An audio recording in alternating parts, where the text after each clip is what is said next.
Welcome to the second episode of Series 40, everyone. We'll be diving back into our Phoenix Dawn Command character creation session with Neal Powell shortly. But first, our usual announcements. It looks like all of the Kickstarters we've been talking about are now over and fully funded, with lots of amazing stretch goals unlocked.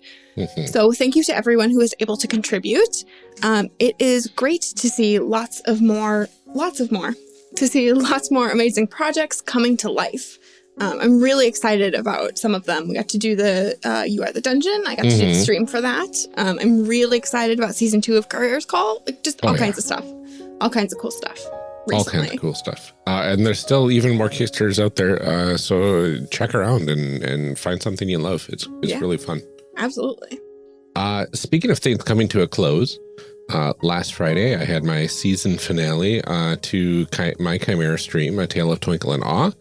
And it was not only a phenomenal session, it was a tearjerker and really cemented some memorable moments for me that I don't think I'll ever forget. So if you want to see me get tears in my eyes while being recorded, you can head on over to twitch.chimera.games and catch up on all the action. It was just a remarkable time all around. Are you going to be doing a season 2 of that at some point, or we are thinking about it? Just kind of waiting to see where life goes? we left it on a cliffhanger, a mysterious cliffhanger of sorts. So we hope to get back to it at some point. I've got ideas. See if the network renews it. Or... Yeah, we'll see. Got to get that big anime / action movie / comic book renewal thing going on. Gotcha. You got to find your big product tie-in to really fund the second season, probably. Yeah, I know. Something orange flavored, probably. Well, that is all we have for announcements today. Thank you for joining us. Please enjoy the episode, and we will be back at the end with our call to action.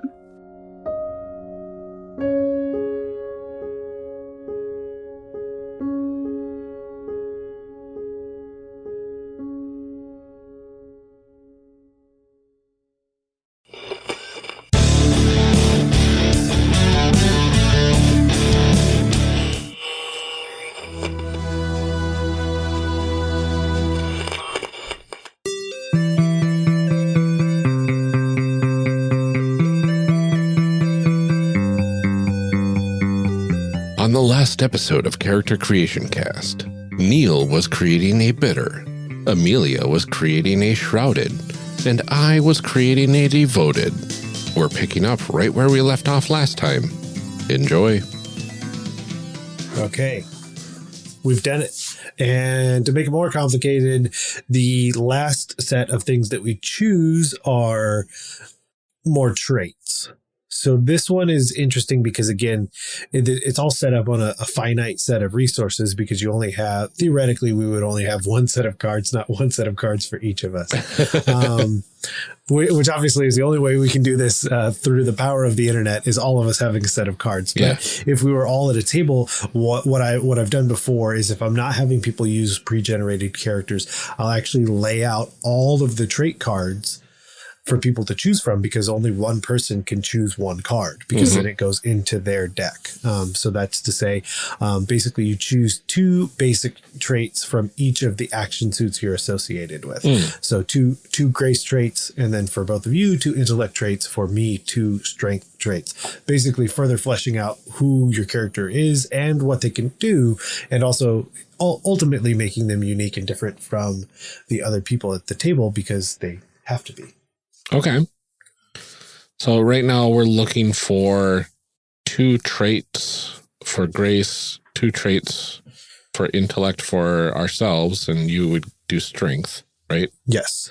But then none of the ones that we choose could be the same as anyone else. It's for the grace ones. Okay, so let's pick the grace. We can all pick grace ones that we have to pick, and then we'll fight it out. Except probably not, because you and I will never pick the same ones Ryan's picking. Yes. And I can also pick from the ones that are from the Drive-Thru RPG. True. And then I can guarantee you're not going to pick them because they're not in your hand. True. And it's any of them? It doesn't matter, Nope. Any of them. Okay. I stumbled upon the actual core school cards. I think it's got devoted and the number 2 on it. Is that right? Mm-hmm. Yes. Okay. That makes more sense. So that's your school. Yeah, it's school card. Mm-hmm. If I were to play this game down the line, I would have to organize all of these by school before I made my players build characters. Do you mean like in these stacks that are divided into schools like that? Yeah, because right now I've got 6 different piles of cards that came from the box, and right now I have no idea where to look for what. Yeah, so that's what I ended up doing. Is so then basically all the traits are. So I divided it into the ones that are specifically for the classes, or rather, sorry, the schools. I divided all the bad stuff, if you will, over into one pile. All of the just like raw grace, strength, and intellect cards into their own pile, and then all the traits into their individual areas. Oh, that makes sense. So for my grace traits, because again, I'm only choosing from 4 additional ones that came from the drive-through RPG, I'm going to go with Infamous, where draw 1 card when you use this card in a spread, and if you use it in a attack spread, regain 1 spark. Your deeds in your first life have left you with a sinister reputation. What's your story? I also chose Thrill Seeker. Draw 1 card when you use this card in a spread. When you use it in a defense spread, regain 1 spark. Most people run from danger. You run toward it. And it also makes me start to think of like mechanically how I would maybe start to play the character more is being less careful with my sparks. Okay. Because I'm already going to be less careful with my health. But yeah, now I'll just be less careful with my sparks too. Okay. So what do the numbers in the corner mean? I just found a bunch of grace cards. A bunch of them have 3s on them. One of them has a 1. Yes. What do those numbers mean? So those are like if you just played it, that's what it could mean just if you needed it as nothing else but a card to play. Okay. And so that it's its starting value, and then does it have more value based on the card text and what it can or can't do. So when we're talking about the value of the spread, that's what we're kind of alluding to there. Yeah. So then it's what's adding to it. So your base level is just the. I found a card for you, Ryan. Oh, shaman. Interesting. Mm-hmm. Intellect. I almost got to those. Oh, okay. There we go. Well, when you do, you find shaman. I will keep that in mind. I'm going to take the most non-Ryan cards for this one, right? Are you? No. You're okay. Nope. I didn't believe that for a second. Yeah, I found it. When an adjacent ally is injured, you may discard this card to take one of these wounds for yourself. Yeah, it's a good contender. Smartest person in the room. Oh goodness, there's so many in here. I found the miscellaneous pile of traits, apparently. Yeah, so some of the ones you stumbled your way into are ones that end up coming from like bad things that happen to you. So they're like pseudo affliction ones that end up like, so horrific vision. Basically you've been afflicted with a horrific vision and you're adding this card into your deck. So then when you use this card in an attack or defense spread, both you and your opponent are exposed for the duration of the scene. So yeah, things can happen to you in game that would then add cards to your deck. Okay. Memories of the chant, those kind of things. I've got affliction cards here. Suffer the consequences, then draw 1 card. Mm-hmm. Dun, dun, dun. Okay, I don't need any of these. What's this pile here? And the art on these cards is phenomenal. Yes. It's such a pretty style game. It's so straightforward, but it's just perfectly executed. Mm-hmm. So since I had only 2 options, the 2 options I went for with strength are Barbarian, draw 1 card. When you use this card in a spread, if you're making a skill spread, you may treat any number of strength cards as grace cards for this spread. And then I also chose Feral. Draw 1 card when you use this card in a spread. If you have at least 1 wound, draw an additional card when you use this in an attack spread. Nice. I'm just finding more grace talents in these different stacks. Mm-hmm. Okay, that's Heart of the Wing. I don't need that. Okay. Add that to my grace talent pile. And now to go through the monster sized deck that had been sitting here. Oh, more grace. There we go. I just have to check one more pile just to make sure.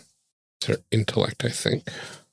How many are we supposed to pick? Sorry. 2 of each. Okay.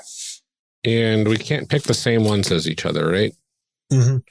Okay, so I think I've gone through all of my cards and pulled out the generic intellect traits and the grace traits. And I noticed that the grace pile is bigger because everybody gets grace? Correct. Okay. Okay, I'm between 3 of the intellect ones. Tell me more. All right, so there's Shaman, of course. When an adjacent ally is injured, you may discard this card to take one of the wounds yourself. That feels very on point for my character. Seen this before. You may discard this card to add 3 to the value of a wingmate spread, adding to that whole helping your team utility. And then smartest person in the room. This is the Power Gaming selection of this card has a value of 5 when used in a skill spread. If this card is in the discard pile, you may burn 2 sparks to return it to your hand. So it sounds like I could just, add a whole bunch of stuff. Yep. I like those.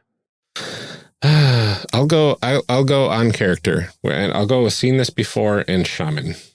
Smartest person in the room is really nice, but I think I'll leave those at the door, and that's okay. So now I need to pick 2 grace cards as well. I think I have mine, but It's interesting because I found 2 cards in the grace pile that mechanically do the exact same thing. But one is labeled noble and one is labeled commander. And I have a feeling, I have an inkling that those have a story element to them. Yeah. So then it's basically, because like you said, you're building your character out with the cards. So like, were you a noble or were you a commander, and everything about like, the interesting thing is also like, was it your life before or was it what you learned in the Crucible because of your mentor? Ooh. Oh, that's interesting. Because they don't have to be associated in any way, shape, or form to each other. Right. Oh, that's interesting. Okay. I lost my place here now. There's so many good cards to look through. Oh, I gotta set this one aside for when Amelia's back. Oh, this one's what? What did you find? Last Stand, the grace card. You draw 1 card when you use this in a spread. You can increase Last Stand's value by 4 for each of your current health levels. If you do this, you lose all of your remaining health levels and die once the action is resolved. Remove this card from your deck when you die. Whoa. Hodor. Oh, that's amazing. I'm not going to choose it, but that's amazing. Yeah. Right, how many do I have set aside here? I think I set aside 4 of them. 2 of them are identical. So I can get rid of this one because this other one sounds more interesting. Now I have to choose between these 2. Okay. So I did find a grace card while I was looking that might be perfect for your character. I don't know if you saw it. Oh. The Disturbing Insights. Amelia. I have that one. Oh, there you go. We know each other so well at this point. That's sad. Oh, that's fine. So I've got my 2 grace and my 2 intellect. I think I do too. I'm assuming, Neal, you've been done for hours already. Oh, well, I already said them at some point. So I'm ready. All right. Well, let's, for those that don't remember, in the audience, of course, let's go ahead and say what we got. Okay. Who wants to go first? Brian, you usually go. It goes Brian, Neal, me. That's fine. I can do that. Okay. All right. So for my intellect cards, I went with seen this before. So I can discard this card to add 3 to the value of a wingmate spread. Shaman. When an adjacent ally is injured, you may discard this card to take 1 of the wounds yourself. And I just love saying discard this card. Discard this card. It just rolls off the tongue. Discard. And then for my grace cards, I've got Noble. I may discard this card to add 3 to a wingmate's spread. And Inspiring. When you use this card in a spread, you may burn 1 spark to let each of your wingmates draw 1 card. So I thought those were pretty fitting for my character's utility role in the party. It's very good. All right, Neal, what do you got? See, were we doing, did you do grace or intellect I first? did intellect first. Okay, so I'll do my strength. Barbarian. Draw 1 card. Use this card in a spread. If you're making a skill spread, you may treat any number of strength cards as grace cards for the spread. I also have Feral. Draw 1 card when you use this card in a spread.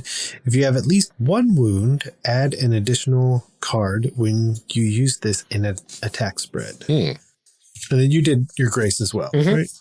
Okay. Infamous. Draw 1 card when you use this card in a spread.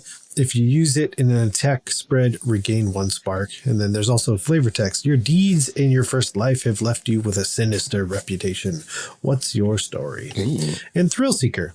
Draw 1 card when you use this card in a spread. When you use it in a defense spread, regain 1 spark. Most people run from danger. You run toward it. I didn't even look at the flavor text. This is delicious. No. All right. My intellect cards. I took Brilliant Deduction. You burn 1 spark and discard this card to ask the GM a question about the current situation. And the flavor text says, what's the source of your amazing insight? Are you trained as a detective? Do you have an oracular vision? And I took Mysterious.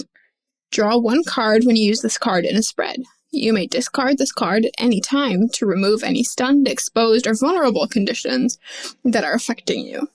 You are a person with many secrets. How does one of those secrets apply to the current situation? That's really interesting because, like, my seen this before is whatever you're facing, you've seen this before, but where? Did you encounter it in your first life? Did you study it in the Crucible? Like, it feels like you're doing character creation mid-action with some of these, which is really cool. Yeah, I actually looked at taking that one because I liked the flavor text. For my grace cards, I took Grim Determination. Remove any exposed, vulnerable, or stun conditions affecting you when you use this card in a spread. You may remove this card from your deck to remove all afflictions from your deck. Remove this card from your deck when you die. I just really don't want to be stunned, exposed, or vulnerable. Yeah, you know. And then I took Disturbing Insights. When you use this card in a successful attack spread, your target becomes vulnerable. Anytime you use it, pick a member of your wing. They must reveal a disturbing secret. If it is less disturbing than any previously revealed secret, remove this card from your deck. That is such a you card. Like, if I could pick any card from this deck, this is like the one that screams Amelia. I know. That's how I felt about the shaman card for you. I know. Oh, of course, I will take your wounds. And I'm like, tell me disturbing secrets. Yep. I really do. Like, we know each other so well at this point that I feel like most of the time we make characters like, I have a thing for you. Yep. I also love the part where it's like, and if it wasn't more disturbing than last time, I'm getting rid of this card. I'm disappointed. Right. What a bummer. What a bummer. Oh, but then you have to keep track of all of it, right? Yeah. Or at least the very last one. That's the thing, is like, you can start writing down everybody's secrets. And I like that it makes other people in the scene, like, involved in your action, too. And again, character creation mid-action that you are kind of putting onto somebody else's character. you're like slowly revealing things too. Yeah. And I think with those flavor text things, like revealing things about past lives that you've had. Mm-hmm. That's an interesting question, Neal. Yes. So the assumption is that you've died at least once. Just once at this point. Just once? Yeah. Could you play a game where you've died more than once? At the beginning of the game. Yeah, you could, but in that instance, you would just start at a different rank. Because you can only go up to 7 too. So there's something like more serious too about knowing like you have less lives left. Yeah, and the other thing would even be like, what does, like in that time? So then you could have theoretically existed as a rank 1 Phoenix for 100 years. And then died your second death more recently, and now you're part of this wing. Because the other thing could have been that your entire wing died, you didn't, and now you're just there waiting for the next group to come up, and like no one's come back from your wing, and now eventually they have. Oh, there's so much potential. Oh yeah, yeah. Because you're not necessarily like immediately reborn either. Not until you kind of start your campaign, then you're going to be reborn at the next dawn. But no, not at all. It could have been that like you died that first death and then you died the second. And then it was 100 years before you even came back. Because that could be the other conversation, is that you're rank 2, but then something happened and now you're only coming back now because of that wing, only to realize that everyone else didn't. Or like maybe everyone else did and you find out that your old wing all died. And you're like, what is this? What do you mean you don't have Saturday morning cartoons? What happened to UPN? Yes. Exactly. Where's my Sailor Moon syndicated? Right? I don't understand. Cell phones. Okay, so what do we have to do next? Anything? So, no, technically we've created the characters per se. The only thing we would do from here is ask questions more about who they are. Okay. But the character itself has been created. We have statted. Yes. Okay, so we've got numbers and abilities assigned, yeah? And now we need to make sense of what that means to us. Yes. So, like, for instance, I chose the noble for one of my talents, which means I was either a noble or I have a noble heart or both, that sort of thing. And I chose that over a very identical other card that does the exact same thing mechanically called Commander. So that was kind of a character choice at that point, right?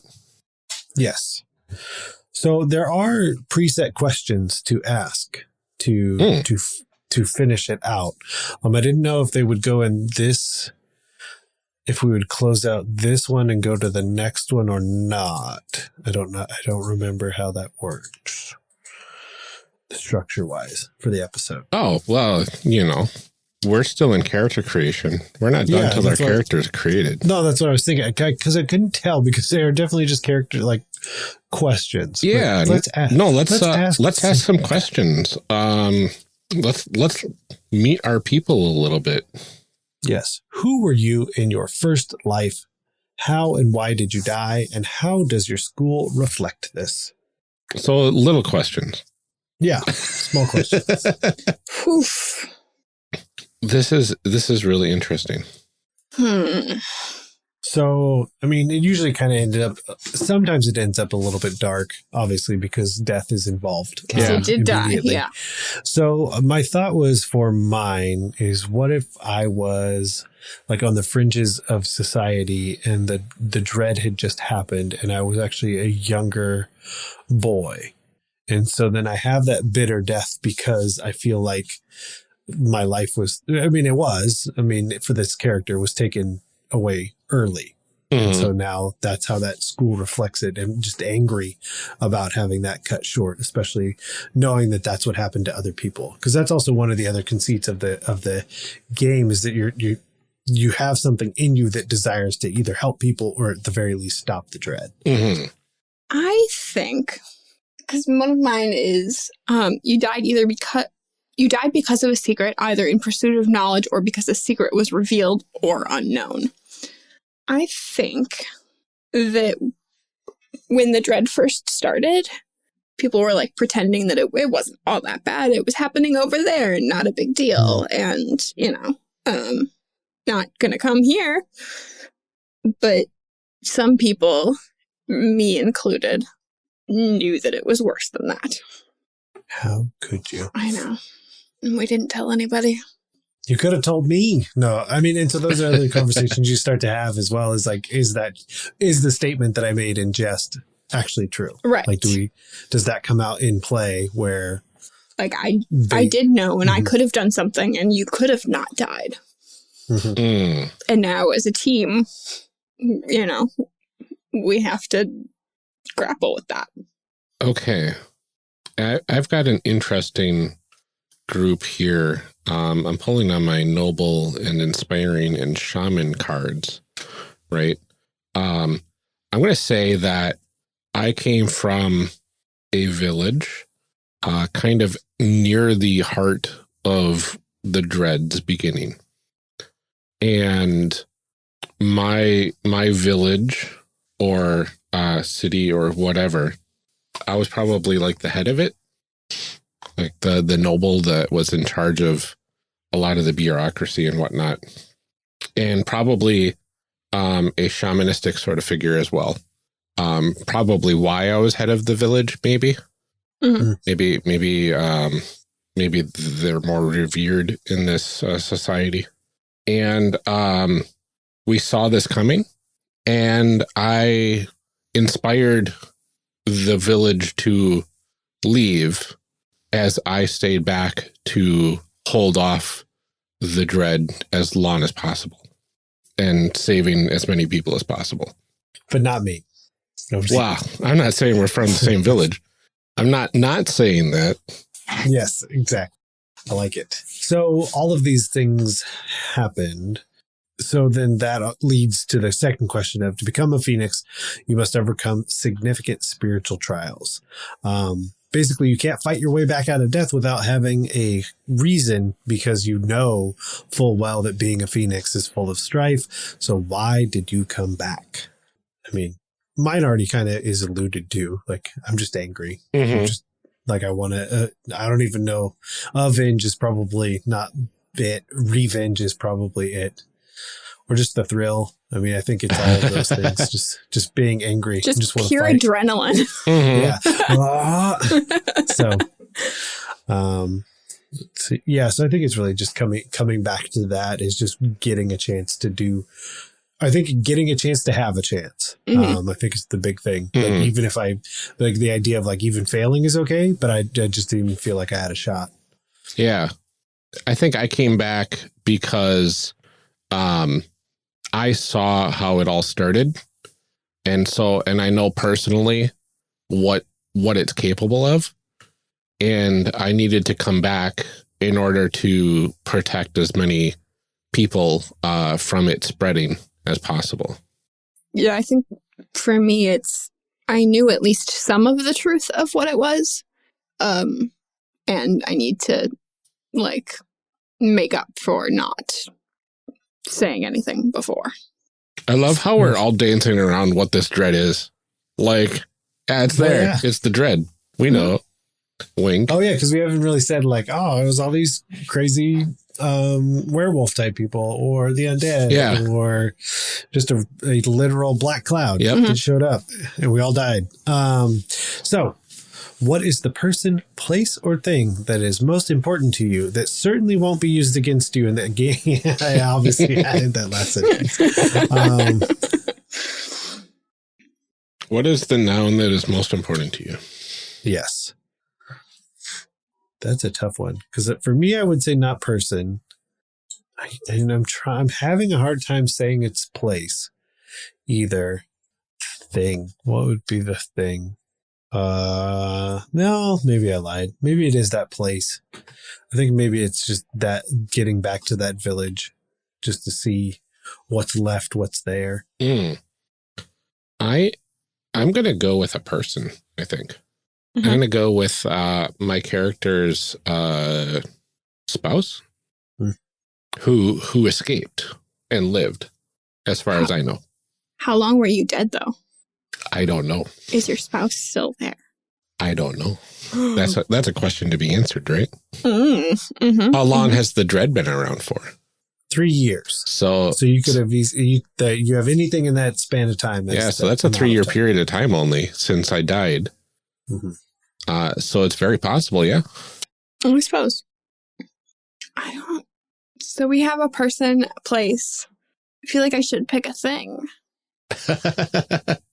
I want it to be like something really fragile. Like I want it to be like a tea set. I don't know why. I just want it to be something like really breakable. That like my heart. Oh, my favorite thing is meat. Yeah, it could be something made of glass. That is kind of what I thought, but I don't know what it would be. Yeah. I'm gonna think on this. It'll be some kind of glass knickknack. I don't know what it is yet. I'm gonna think about it. So we can, while you think of that, and this could also tie together, what is your greatest fear? That my knickknack will break. That's exactly why I wanted to ask that question. So, and there won't be any left on eBay. No. So mine is fantasy definitely eBay. just not doing anything. Mm-hmm. Like spending all this time, because I think the other thing, and going back to the barbarian and feral cards that I've pulled, although the infamous does make me laugh, because I don't know how that works as being a child. But it could have been just that I pulled hilarious shenanigans before. And then part of that makes me think of The Boy Who Cried Wolf. Like I was letting people know that the dread was coming and no one believed me until it was true. But then the barbarian and feral making me think of like having been in the crucible for like an absolutely inordinate amount of time, like literal hundreds of years. But then spending all that time, my biggest fear is all of that effort and then not being able to do anything. Oh, that sounds good. My greatest fear, I think, would be when I find my spouse, them not recognizing or accepting me as the person that they had previously married. Ooh. Which in no way, shape, or form would a GM use that against me. No. Absolutely not. I mean, I feel like my greatest fear is like people finding out that I could have done something about this sooner and didn't. That's a pretty good fear. Yep. So, well, yeah, also not going to be used against you. No, probably not. I can't see it ever coming up in the game. It's just like a fun little flavor detail. Yeah. Which member of the wing do you feel the strongest connection to and why? I don't know. I kind of feel like the way it's set up, Ryan, your character, seeing the, well, I guess we also eventually have to decide what we all look like post Crucible is important as well. But I also think it's really funny to still be like a small child, even maybe presenting younger than the age I went in at, and then also just being this terrifying death monster at the same time. So I think maybe that's why that connection is there. So between our two. Okay. It's like, see like you invest into my character, and so then I have that deeper connection because of it. That makes sense.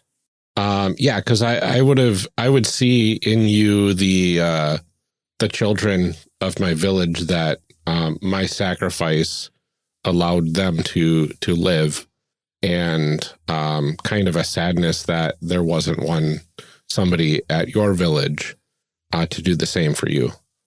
Great. Makes sense. What about Amelia's secrets? Man, I mean, I feel like I would feel the strongest, like, guilt toward Neal's character. I could see that. And honestly, sort of like an annoyance toward Ryan's character for being like, I helped out and like, great, good for you.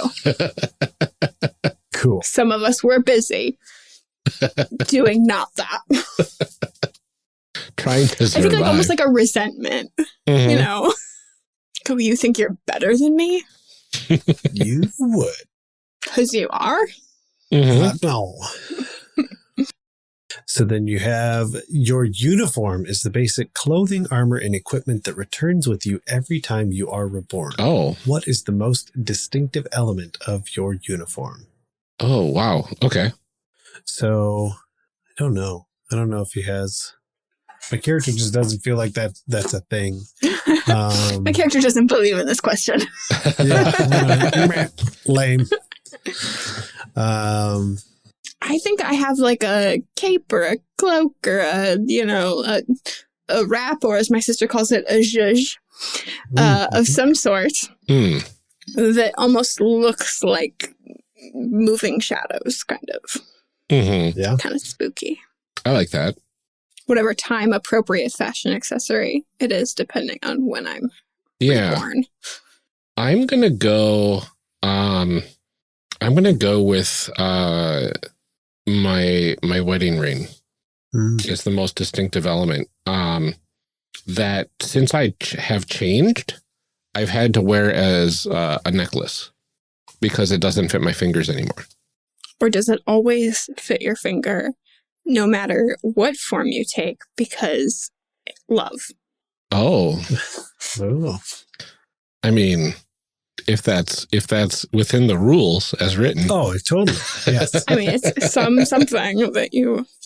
Yeah, let's go with that. That sounds pretty sweet. Yeah. So I mean, I kind of, maybe it goes back to that infamous nature, but part of it is like maybe the uniform is that I always kind of look like that kid you knew that pulled those pranks, no matter who's looking. Like no matter who's looking at me, like everyone recognizes, and because I'm trying to think of how that infamous nature works, but like everyone for some reason recognizes me as that kid, but then like I'm not that kid for them. But that's what they see. Yeah, there's something familiar about you. But then the next question will lead me for them to maybe rethink that, because your talon is a unique weapon or tool that you earned in the Crucible. It returns with you when you're reborn and grows in power along with you. So it could be a weapon, an object, though it incorporates the Dawn Command symbol in some way. What is your talon? Is that this symbol on your card or something? What's this Dawn Command symbol? Where is it? Oh, there you go. No, it's on the back of the other card. Oh, okay. It's the Phoenix symbol of sorts, it looks like. I would like to have an axe the size of my personhood. Oh, that's amazing. Well, because you're a small child always, so you're just going to be carrying around a child-sized axe. Or an adult-sized axe. Or an adult-sized axe. It's the same size as... Right. So it's the same size as a child. Right. Yep. Like the axe head is that big? Is that right? Or axe? Yeah, I would say like the handle does come above. Like if it was just sitting on the ground, the handle will go a little bit above my head. Yeah, that's amazing. I would even say that like maybe the symbol is incorporated, that like that's the axe head looks kind of like the Dawn Command symbol. Yeah, I like that. So then if it's like sitting that way, done. I want a knife with like an obsidian blade. Ooh. But I want it to have like the tip of it to be notched like that.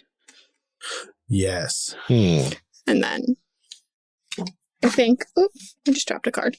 I think it has like a little bit of like a curved handle too, like the way it kind of. Oh yeah. You know, I say for a podcast, the way it. Yeah. Yeah. Yeah. So like that. Okay. I'm thinking of a shield, maybe. Would be pretty sweet. But I would also love something to swing around. But I don't see my character as like a. You know what? You can throw a shield.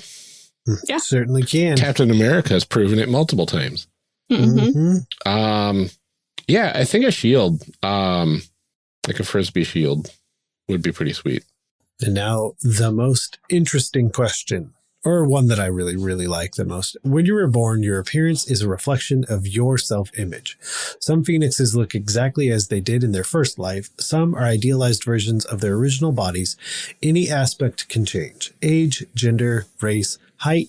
What is the vision of yourself that you show the world? And this is also the same question that you ask after every time you go into the Crucible. Again, often one of the things is separating more from that humanity the higher your rank is, because the more Phoenix weird power you hold. And so, like, is the Durant, like, one is Full Metal Alchemist, are you just a pseudo armor? Totally possible. And then for an elemental, do you just turn into a literal elemental? So yes.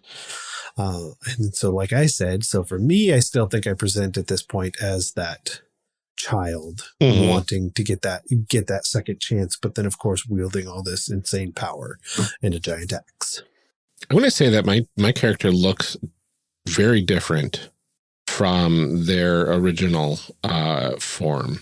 That they were probably like maybe middle-aged or so when they died, and I want to say that they were also a man before they died, and now they are a younger woman of the same race, and I think the same height too, which would be really interesting.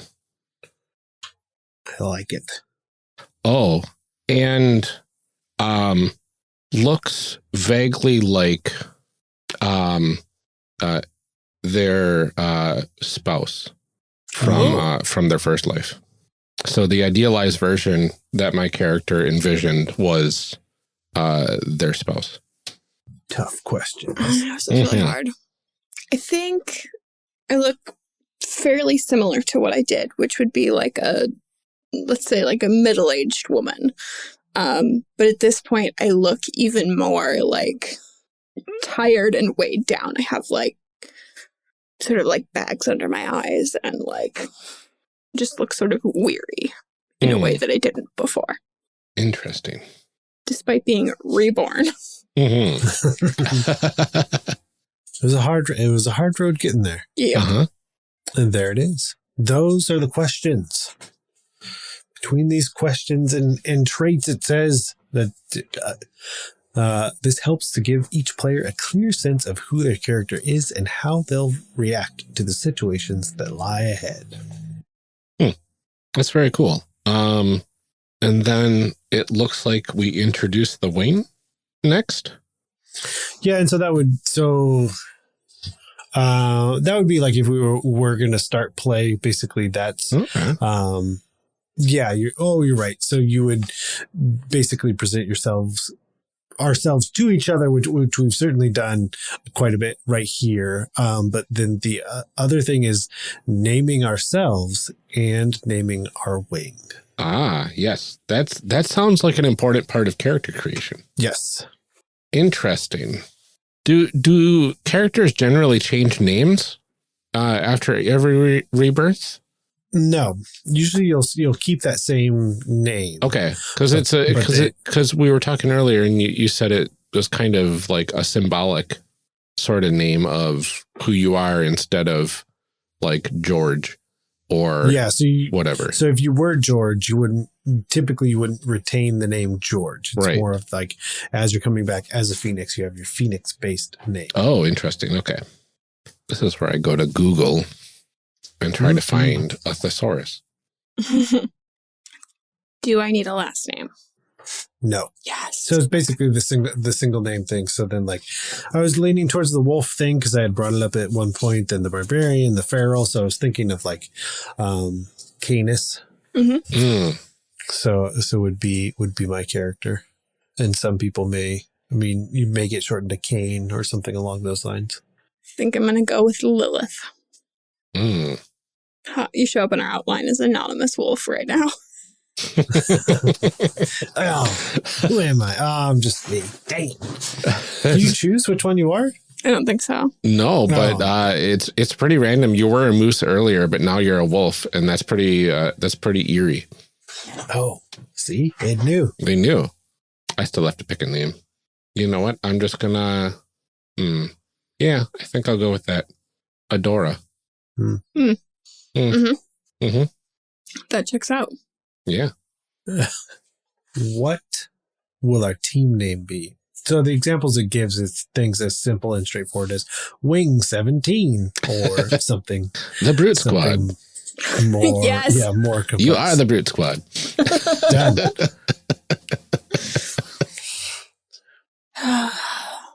I mean, so I'm looking, obviously I'm also using Google. But when I saw that, I don't know why it stood out. And I mean, I feel like I like it and I don't like it at the same time. So maybe that's makes it perfect. Is bad news. So I feel like that's every bad news.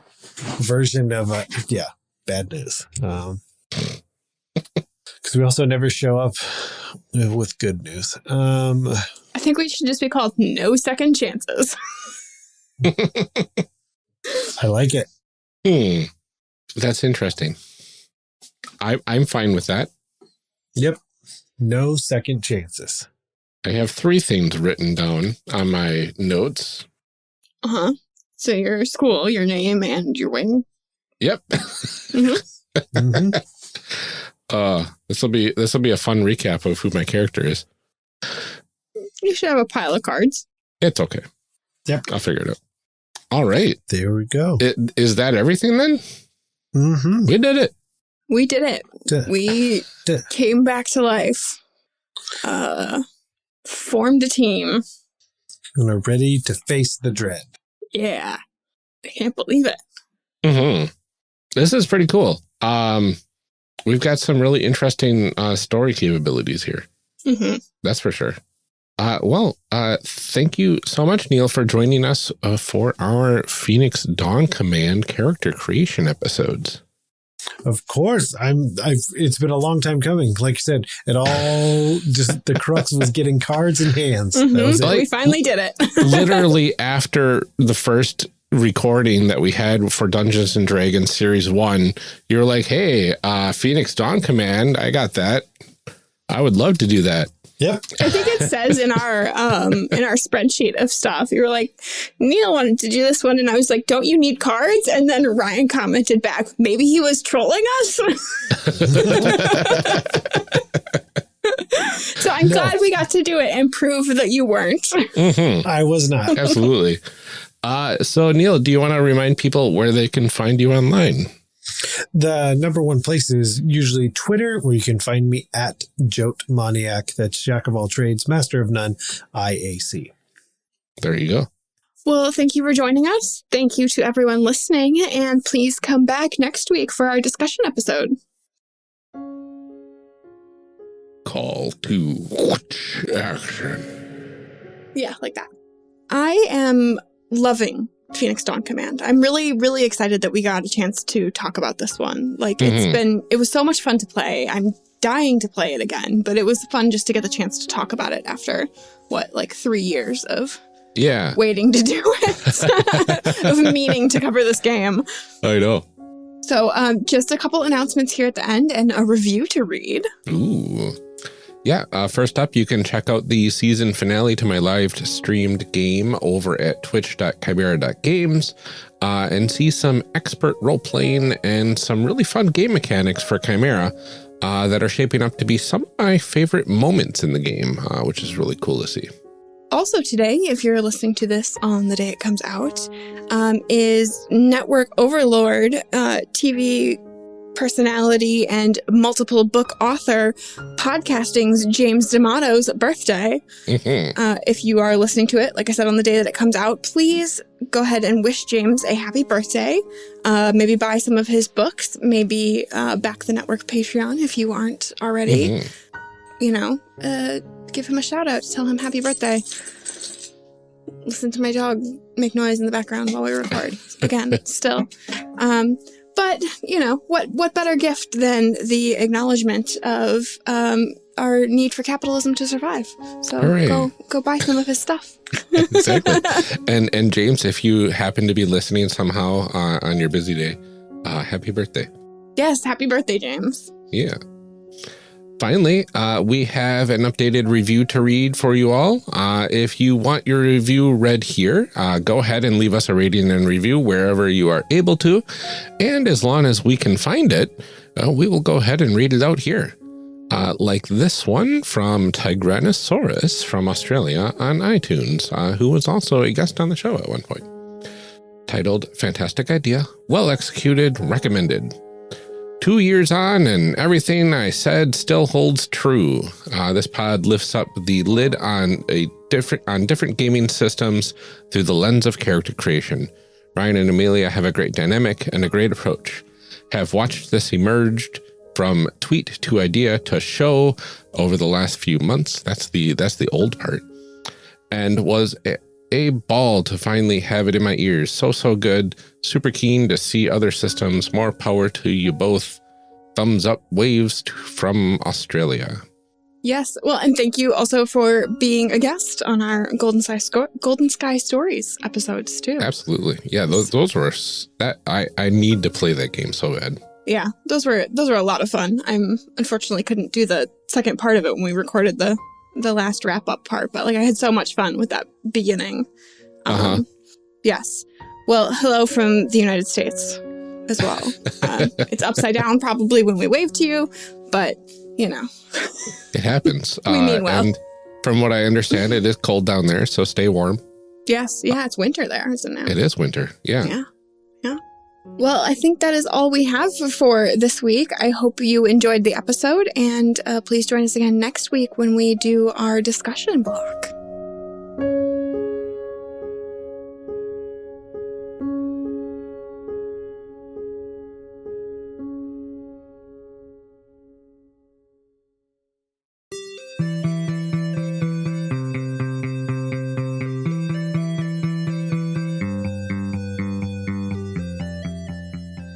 Character Creation Cast is a production of the One Shot Podcast Network and can be found online at www.charactercreationcast.com. Head to the website to get more information on our hosts, this show, and even our press kit. Character Creation Cast can also be found on Twitter at CreationCast or on our Discord server at discord.charactercreationcast.com. I'm one of your hosts, Ryan Bolter, and I can be found on Twitter at Lord Neptune or online at lordneptune.com. Our other host, Amelia Antrim, can be found on Twitter at Ginger Reckoning. Music for this episode is used with a Creative Commons license or with permission from the podcast they originated from.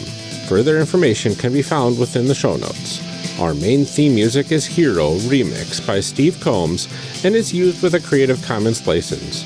This podcast is owned by us under Creative Commons. This episode was edited by Ryan Bolter. Further information for the game systems used and today's guests can be found in the show notes. If you'd like to leave us a rating or review, we have links to various review platforms out there, including Apple Podcasts, in our show notes. Also, check the show notes for links to our other projects. Thanks for joining us, and remember, we find that the best part of any role-playing game is character creation. So go out there and create some amazing people. We will see you next time.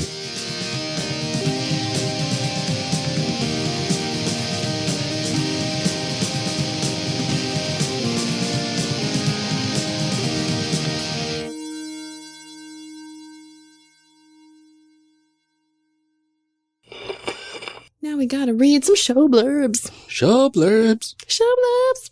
Show blurbs. Show blurbs. Character Creation Cast is hosted by the One Shot Podcast Network. If you enjoyed our show, visit oneshotpodcast.com, where you'll find other great shows like Design Doc. Join hosts Hannah Schaefer and Evan Rowland as they redesign a role-playing game. Design Doc is an experiment in public participatory analog game design. It's fun, it's messy, and you're invited along for the ride.